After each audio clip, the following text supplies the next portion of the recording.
News Tamil நேயர்களுக்கு வணக்கம். நான் ஜேர்ஜனோ. த டஃபஸ்ட் ட்ரைவலரி அப்படின்னு எந்த நேரத்தில் நேம் வச்சாங்களோன்னு தெரியல. மேட்சை பார்த்தீங்க அப்படின்னா பயங்கர டஃப்பாக போய்கிட்டு இருக்கு. இந்த சீரீஸே தரமாக போய்கிட்டு இருக்கு. பிஜிடியில் யார் ஜெயிப்பாங்க அப்படின்னு சொல்லவே முடியல. ஃபர்ஸ்ட் டெஸ்ட் இந்தியாவா, செகண்ட் டெஸ்ட் ஆஸ்திரேலியா, மூணாவது டெஸ்ட் ட்ரா அப்படின்னு கிட்டத்தட்ட ஒரு ட்ராமா மாதிரி போய்கிட்டு இருக்கு. நாலாவது டெஸ்ட்டில் என்ன நடக்க போகுது, இந்த டெஸ்ட்டில் என்னென்ன பிரச்சனைலாம் இருந்துச்சு அப்படின்னு தெரிஞ்சுக்கிறதுக்காக பேசுறதுக்காக டேனி, ப்ளூபை 2 பேர் இருக்கிறாங்க. வணக்கம். வணக்கம். இப்போ தேர்ட் டெஸ்ட்டில் ஆல்மோஸ்ட் முடிஞ்சிருச்சுனே தான் நம்மளாம் நினச்சோம். சரி புட்டையை கட்டி வீட்டுக்கு போயிட்டு தான் கொலையை முடிச்சு விட்டீங்க போங்க அப்படின்ற மாதிரி தான் லிட்ரலாக இருந்துச்சு. சரி நாம் இங்கேருந்து பார்க்குற நமக்கு தான் அப்படி இருந்துச்சுன்னு நினச்சேன்.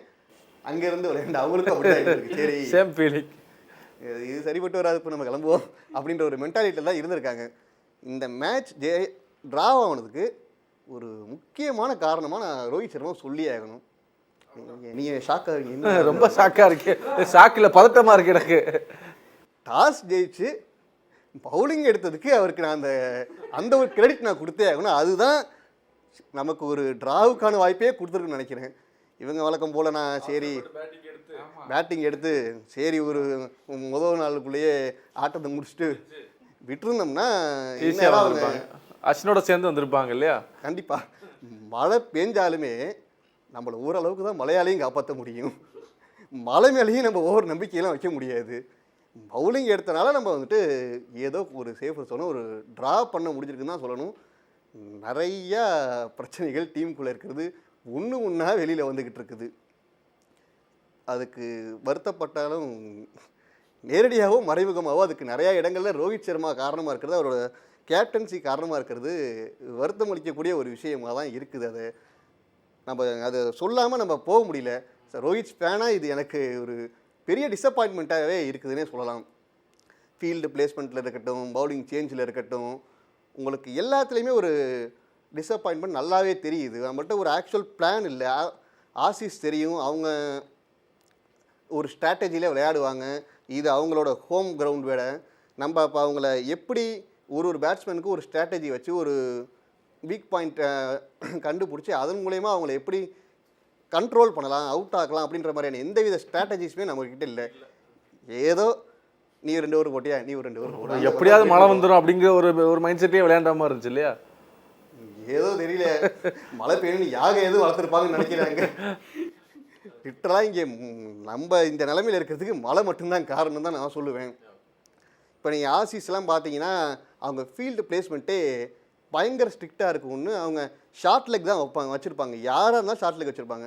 நம்ம ஏதோ ஓடிஐக்கு நம்ம ஒரு ஃபீல்டு பிளேஸ்மெண்ட் பண்ணுற மாதிரி வச்சுருக்கோம். ரொம்ப லிபரலாக இருக்கிற மாதிரி இருக்குது. லிட்டரலாக நம்ம ஆசிஸை ஒரு ஃபார்முக்கு கொண்டு வந்துட்டோன்னு தான் சொல்லணும். ஆசி பேட்ஸ்மேன்ஸை ஸ்மித்தெல்லாம் நாங்கள் இவர் அப்படின்ற மாதிரி சொல்லிகிட்டு இருந்தோம். சரி, நாங்கள் ஒரு கருணை அடிப்படையில் அவரை நம்ம ஃபார்முக்கு கொண்டு வந்து விட்டுட்டோம் அப்படின்னு தான் நான் சொல்லுவேன். லிட்டரலாக எல்லா பேட்ஸ்மேனுமே நிற்க ஆரம்பிச்சிட்டாங்க, நின்று விளையாட ஆரம்பிச்சிட்டாங்க. சரி, பவுலிங் தான் நீங்கள் சேஞ்ச் பண்ணீங்க, ஃபீல்டிங் அப்படி தான் இருக்குது. நீங்கள் ஒரு ஸ்ட்ராட்டஜிக்கலாக போயிருந்தீங்கன்னா ஃபீல்ட் செட் பண்ணியிருக்கணும். கண்டிப்பாக பவுலர்ஸை கரெக்டான டைமில் கரெக்டான ஆப்ஷன்ஸ் படி யூஸ் பண்ணியிருக்கணும். இது ரெண்டுமே மிஸ் மேட்ச் ஆனதில் ஆசிஸ் ஒரு 400 ரன் மேலே போயிட்டாங்க. 400 ரன் மேலே போனதுக்கப்புறம் நமக்கு ஒரு பெரிய மென்டல் ப்ராப்ளம் வந்துருச்சு. ஆஹா 400 ரன்னு அப்படின்ற மாதிரி நம்ம யோசிக்க ஆரம்பிச்சிட்டோம். ஏதோ மழை வந்தனால நம்ம பொழைச்சோன்னு தான் நான் சொல்லணும். ஆனால் இந்த மேட்ச்சில் ட்ரா ஆக்குனதுக்கு ஒரு சில கான்ஃபிடென்ஸ் இந்தியா கெயின் பண்ணியிருக்கு கண்டிப்பாக. அது ஓட நெக்ஸ்ட்டு மெல்பர்ன் போனால் ஏதோ வாய்ப்பு இருக்குது. அதுவும் இல்லாமல் இன்னொரு விஷயம் சொல்லி ஆகணும். இந்த ஃபாலோ ஆன தவிர்த்ததுக்கே நம்ம ஏதோ WTCக்குள்ளே போயிட்ட அளவுக்கு நம்ம செலிப்ரேட் பண்ணுறோம். சரி, பிளேயர் செலிப்ரேட் பண்ணால் பரவாயில்ல, லெஜண்ட் கோச்சே எதுவும் செலிப்ரேட் பண்ணுறாரு, லெஜெண்டா சொல்லிதான் ஆகணும். அது ஏன்னா அவர் வந்துட்டா டீம் ஏமாத்திடுவார். அவரும் ரோஹித் சர்மாவும் சேர்ந்து புது வரலாறு படைப்பாங்கலாம் நம்ம பேசணும். எனக்கு வருத்தமான இருக்கிற விஷயம் என்னென்னா அதுக்கு கோலி பக்கத்தில் இருந்து கைத்தட்டுவார். இல்லை, உண்மையாகவே இதை நம்ம நகைச்சுவாக சொன்னால் கூட உண்மையாகவே சீரியஸான ஒரு பிரச்சனை தான். ஏன்னா சில வருஷத்துக்கு முன்னாடி இப்போ டோனி தலைமையிலான இந்திய அணி ஆஸ்திரேலியாவுக்கு போகிறாங்க. ஒரு 10 ரன்னு தேவைப்படுது ஜெயிக்கிறதுக்கு. அந்த நேரத்தில் டோனி ட்ரெஸ்ஸிங் ரூமுக்கு ஒரு மெசேஜ் அனுப்புகிறாரு, நம்ம மேட்ச்சை ஜெயிக்க போகிறோம், ஆனால் யாரும் செலிப்ரேட் பண்ணக்கூடாது, நம்ம வெற்றி ஒரு ஃப்ளூக்காக இருக்கக்கூடாது அப்படிங்கிறத அவர் சொல்லி அந்த டோர்னமெண்ட்டை இந்தியா ஜெயித்து அப்படிப்பட்ட ஒரு டீமு இன்னைக்கு ஃபாலோவான தவிர்த்ததுக்காக கொண்டாடுறாங்க அப்படின்னா நம்ம அதை ஏற்றுக்க முடியுமா? அதை நம்ம அதை ப்ராக்ரெசிவாக பார்க்கலாமா? இல்லை அது நம்ம அவ்வளோ ஹார்ஷாக இது எனக்கே அது ரொம்ப சில்லியாக தான் இருந்துச்சு. ஆனால் ஃபேன்ஸாக நம்மளும் அதை செலிப்ரேட் பண்ணோம் தான். ஏன்னா ஒரு வருஷமாக அவ்வளோ அடி வாங்கிட்டோம் நம்ம டெஸ்ட் கிரிக்கெட்லன்றும்போது. இது கோலி பீரியட்லேயுமே இது நம்ம பார்த்ததில்ல. அந்த டெஸ்ட்டு இது ரவி சாஸ்திரி கோலி பீரியட்லேயுமே. ஸோ இதை நம்ம எப்படி வந்து ஒரு செகண்டு ஒரு ஏதோ ஒரு லக்குடா நமக்கு. ஏன்னா லிட்ரலாக பும்ரா தான் நம்மளை காப்பாற்றுறாரு இந்த டெஸ்ட் மேட்ச் ஃபுல்லாகவே. போலிங் போட்டும் காப்பாற்றுறாரு.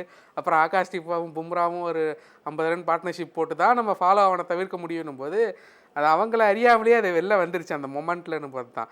இவங்களும் வேறு கேமரா தூக்கிட்டு போய் அவங்ககிட்டே வச்சிட்டு இருக்காங்க வேறையா. ஏன்னா நமக்கு முன்னாடி தெரியும் கம்பீரும் கோலியும் ரொம்ப எக்ஸ்ப்ரெசிவான பிளேயர்ஸுன்ட்டு. ஸோ அது வெளிப்பட்டு நம்ம அதை வந்து ரோஹித் சர்மாவும் அழகாக சொல்லியிருப்பார். ஒரு டெய்ல் எண்டர்ஸ் வந்து எங்களுக்கு வந்து ஒரு செகண்ட் லைஃப் கொடுத்த மாரி இது எங்களுக்கு.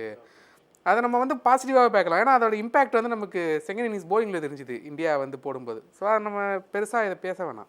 செகண்ட் இன்னிங்ஸ் நீங்கள் சொன்னீங்க இல்லையா, செகண்ட் இன்னிங்ஸில் இப்போ அவரும் சொன்னார் ஃபஸ்ட் இன்னிங்ஸில் பொதுவாகவே இப்போ ரோஹித் சர்மாவோட கேப்டன்சி நல்லா இல்லை, அவருடைய சேஞ்ச் ஆஃப் பவுலிங் எதுவுமே பிளான் ஒர்க் அவுட் ஆகுன்னு சொன்னார் இல்லையா. செகண்ட் இன்னிங்ஸில் பார்க்கும்போது எனக்கு என்னமோ விராட் கோலி தான் அங்கே கேப்டனாக தெரிஞ்சார். ஏன்னா அவர் தான் பவுலரை கோஆர்டினேட் பண்ணார். இன்னொன்று ஒர்க் ஆச்சு இல்லை, ரோஹித் சர்மா பண்ண முடியாதது விராட் கோலி பண்ணுறாருங்கிறப்ப இப்போது மேபி விராட் கோலி டீமை வழி நடத்தலாமா? அதற்கான வாய்ப்பு இருக்கா? பண்ணணுமா? இல்லை நம்ம அவ்வளோ எக்ஸ்ட்ரீமான திடீர்னு இங்கேருந்து அங்கே போயிடக்கூடாது. இல்லை ரோஹித் சர்மா வந்து வழி நடத்தலைன்னு நான் சொல்ல மாட்டேன். ரோஹித் வந்து இப்போ அந்த நம்ம ஃபஸ்ட் மேட்ச் முடியும் போது பேசணும். பும்ரா கிட்ட கோலி வந்து பேசுகிற மாரி ரோஹித் கிட்ட பேச மாட்டுறாரோ, இல்லைனா அந்த டீம் வந்து ஜெல்லாக மாட்டேது. எனக்கு இதை நான் வந்து பாசிட்டிவாக தான் பார்க்குறேன். கோலி வந்து இன்புட் கொடுக்குறாரு ரோஹித் கிட்ட, ரோஹித் அதை அக்செப்ட் பண்ணுறாருன்னும் போது நம்ம அதை வந்து அப்படி போவேன்னா எனக்கு இன்னொன்று வந்து இந்தியா ஃப்யூச்சருக்கு தான் பார்க்கணும். ஸோ பும்ரா கையில் தான் அடுத்து போகணும். இப்போ ரோஹித் அடுத்த மேட்ச் நான் பண்ண மாட்டேன் அப்படின்னாலும் பும்ரா கையில் தான் போகணும். கோலி கையில் நம்ம திரும்ப ரிவர்ஸ் கீர் போட்டு வரக்கூடாது. கோலி எப்படி சப்போர்ட் பண்ண தான் போகிறாரு. நீங்கள் சொன்ன அந்த பாயிண்ட்டு தான். செகண்ட் இன்னிங்ஸ் ஏன் அவ்வளோ நல்லா இருந்துச்சுன்னா அவங்க பிளான் வந்து அப்போயாவது ஒர்க் ஆச்சுன்னு தான் எனக்கு சந்தோஷம். இவர் சொன்ன மாதிரி ஒரு ஸ்ட்ராட்டஜி இல்லை ஒன்றும் இல்லைன்னும் போது அது கோலி வந்து கரெக்டாக சொன்னார். அது அந்த ஸ்டம்ப் மைக்கில் வந்து ரெக்கார்ட் ஆகிடுச்சு. வீடியோ பார்த்துருப்பீங்கன்னு நினைக்கிறேன். டிராவிஸ் ஹெட்டுக்கு வந்து ரோஹித் சர்மா வந்து சிராஜ் ஓவர் த விக்கெட் வந்து போடு அப்படின் போது சிராஜ் யோசிச்சுட்டு சரி ஓகே கேப்டன் சொல்லிட்டாருன்னு போகும்போது கோலி அங்கேருந்து ஸ்லிப்லேருந்து வேகமாக வந்து இல்லை அரௌண்டில் போடட்டும், மிடில் ஆஃப் த பிச்சில் வந்து கிராஸிங் பிச்சானா பால் வந்து இதுவும் அவங்க கொஞ்சம் எக்ஸ்ட்ரா கிடைக்கும், இது எட்ஜி வர வாய்ப்பு இருக்குனாரு. அடுத்த பாலே ஹெட் அவுட் ஆவார். ஸ்மித்துக்கும் அதே தான் சொல்லுவார். ஏறி வந்து ஒரு 4 அடிப்பார். லெக் சைடில் போடுவார். லெக் சைடில் பிச் பண்ணுவார் சிராஜி. அது ஒரு நத்திங் ஷாட்டு. ஸ்மித்து வந்து லக்கில் அன்லக்கி ஸ்மித். அவர் அடிக்க போய் இது பண்ணுற எக்ஸ்ட்ரானரி கேட்ச் அது. ஸோ நம்ம போலருக்கு கிரெடிட்ஸே கொடுக்க மாட்டேன் இது. ஸோ அந்த விதத்தில் வந்து இப்போ நான் வந்து ஒரு பம்ப்டப் இந்தியாவை தான் பார்க்குறேன். இது நான் செகண்ட் இன்னிங்ஸ் வந்து ஒரு 89க்கு அவங்கள ரெஸ்ட்ரிக்ட் பண்ணாங்க, டிக்ளேர் பண்ண வச்சாங்க. இது வரும்போதும் டச்சுனா அது இவர் சொல்ல மறந்துட்டார். பேட்டிங் ரொம்ப மோசமாக இருக்குது இந்தியாவுக்கு. போலர்ஸ் தான் நம்மளை காப்பாற்றிட்டு இருக்காங்க. பெர்த்லேயும் போலர்ஸ் காப்பாற்றினாங்க. இது இப்போ நம்ம காபாலையும் ஃபஸ்ட் இன்னிங்ஸில் பும்ரா 6 4 எடுத்தார். செகண்ட் இன்னிங்ஸில் அவர் தான் ஒரு கிளிம்மர் ஆஃப் ஹோப் மாதிரி இருக்கார். நம்ம பேட்ஸ்மேன் கண்டிப்பாக ஸ்டெப் அப் பண்ணியே ஆகணும். ராகுலை தவிர ராகுலுக்கு அடுத்து ஜடேஜா கீழே வந்து தான் டாப்லேயும் பாட்டம்லேயும் தான் அடிப்பார்னா நடுவில் இருக்கிற பேட்ஸ்மேன்லாம், அதுவும் கோலி மாரி ஒரு சீனியர் பேட்ஸ்மேன். நம்ம ரோஹித்தை எவ்வளோ வேணால் கிரிட்டிசைஸ் பண்ணலாம், ஃபேரான கிரிட்டிசிசம் தான். அவர் ஒரு கேப்டனாவோ ஒரு பேட்ஸ்மேனாவோ ஸ்டெப் அப் பண்ண.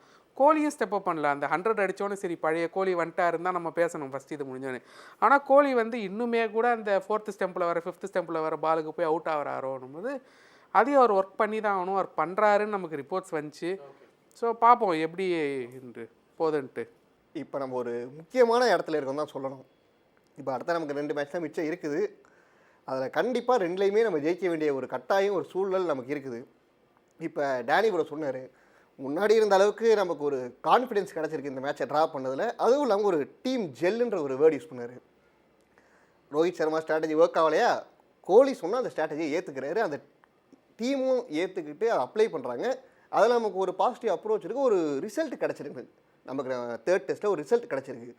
ஸோ இப்போ நமக்கு ஒரு அடிஷ்னலாக ஒரு பிளானிங் இருக்குதுன்னு தான் சொல்லணும். ஒருத்தர் பிளான் செட் ஆகலைன்னா ஒருத்தரோட பிளானை நம்ம அடாப்ட் பண்ணிக்கிறதுக்கு ரெடியாக இருக்கும். ஏன்னா நமக்கு ஃபார் எனி காஸ்ட் நம்ம இந்த மேட்சை ஜெயிச்சாகணும் அப்படின்ற ஒரு நிலைமையில் இருக்கிறனால இது ஒரு பாசிட்டிவ் அப்ரோச்சை தான் நம்ம பார்க்குறேன். அதுவும் இல்லாமல் நம்ம ஒரு தோத்துட்டு போல தோக்க வேண்டிய மேட்சை நம்ம ஒரு ட்ரா பண்ணிட்டு போயிருக்கோம். இதை லிட்டரலாக சொல்லணும்னா இது ஆசிஸ்க்கு தான் ஒரு பேக்குன்னு சொல்லுவேன், ஒரு பின்னடைவுன்னு சொல்லுவேன். ஏன்னா அவங்க ஜெயிக்க வேண்டிய மேட்ச் அவங்க கையை விட்டுட்டு போயிட்டுருக்காங்க. நம்ம ஒரு தோக்க வேண்டிய மேட்சை வந்துட்டு ட்ரா பண்ணிட்டு போனாலும் நமக்கு ஒரு கான்ஃபிடென்ஸ் இருக்கும். நம்ம இப்போ பண்ண தப்பெல்லாம் கொஞ்சம் சரி பண்ணிக்கிட்டு கொஞ்சம் நம்ம அதுக்கான ஸ்ட்ராட்டஜிஸில் ஒர்க் அவுட் பண்ணிட்டு போனோம்னா இட் வில் பி பெட்டர். நமக்கு இன்னும் ஒரு கான்ஃபிடென்ட்டாகவே நம்ம அடுத்த மேட்சை அப்ரோச் பண்ணலாம். அதுவும் இல்லாமல் ஒரு 2 மேட்ச் பார்த்தோம்னா இதுக்கு முன்னாடி மெல்பர்னில் நடந்ததில் பார்த்தோம்னா இந்தியா தான் டாமினண்ட்டாக இருந்திருக்காங்க. இந்தியா அங்கே ஒரு வீக்கர டீமாக இல்லை. ஸோ ஒரு பாசிட்டிவ் அப்ரோச்சில் போகிறோம், ஒரு பிளானிங்கோடு போகிறோம்னா வி ஹேட் அ சான்ஸ்.